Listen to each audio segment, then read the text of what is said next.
মাদকাসক্তি নিয়ে আমাদের মাঝে আসলে অনেক স্টিগমা রয়েছে। মাদকাসক্তিকে আমরা নৈতিক সংকট বা অবক্ষয় বলে আসলে সবসময় দেখি, মানসিক রোগ হিসেবে আসলে বিবেচনা কম করি। সামাজিক দৃষ্টিভঙ্গির পরিবর্তনের জায়গা থেকেও সোশ্যাল ওয়ার্কাররা কি ভূমিকা পালন করছেন? মাদকাসক্তি অথবা মানসিক রোগ বিষয়ে আপনি বলেছেন যে স্টিগমা রয়েছে। স্টিগমা তো অবশ্যই রয়েছে। এখনও মানসিক রোগ বলতেই মানুষ মনে করে যে পাগলাগারদ ইত্যাদি নানাবিধ বিষয় মানুষের মধ্যে ভেসে ওঠে। আসলে বিষয়টা তো এরকম নয়।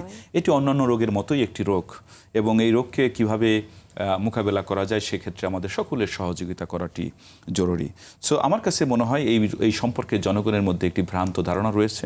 এই সম্পর্কে জনগণ ঠিকভাবে জানেন না। এই কারণে যেটি দরকার সেটি হলো মিডিয়াতে ব্যাপক ভিত্তিক একটা প্রচারণা দরকার। সোশ্যাল মিডিয়া খুবই পপুলার মিডিয়া, আপনি জানেন। এই সোশ্যাল মিডিয়ায় যদি এই সম্পর্কিত প্রচারণাটি চালানো যায়, সফলতার গল্প যদি প্রচার করা যায়, সেটি একটি ইফেক্টিভ রোল প্লে করতে পারে।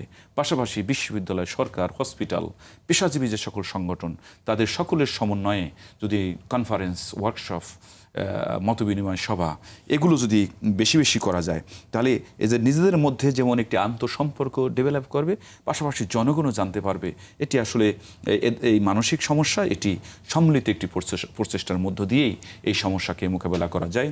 এটি কোনো স্টিগমা নয়, এভাবে এটি দেখার কোনো বিষয় নয়। এটাকে আমাদের এই সমাজ থেকে মোকাবেলা করার জন্য একটা সমন্বিত উদ্যোগ আমাদেরকে গ্রহণ করতে হবে।